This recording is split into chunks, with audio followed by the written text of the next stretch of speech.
चंद्रपूर जिल्ह्यामध्ये हमीभाव केंद्र आता बंद करण्यात आलेले आहे। सोयाबीन उत्पादक शेतकऱ्यांची आता घोर निराशा झाली आहे। राज्य शासनाने तात्काळ दखल घेण्याची मागणी होतीये।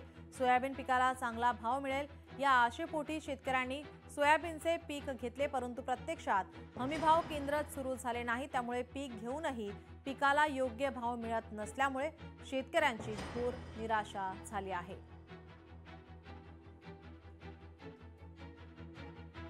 3000 2000 2,000 चालू आहे का 3000 4000 चारच्या खालीच चार लागतच नाही आहे, एवढे नाही लागत आहे। ते तर काट्यात आहे पुन्हा 50 किलोचा पोत घ्यायला तर 610-20 तर काट्यावर घेते। तर का कास्तकाराला मारामारीच आहे।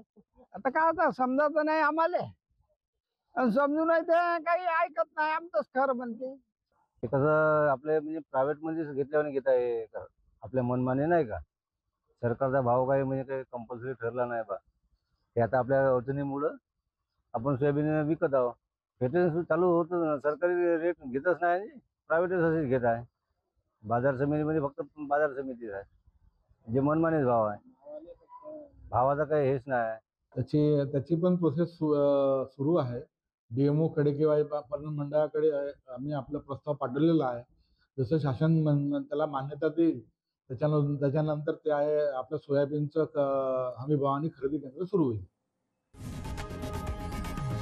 लोकशाही मराठी ऐका, पहा, जागरूक रहा।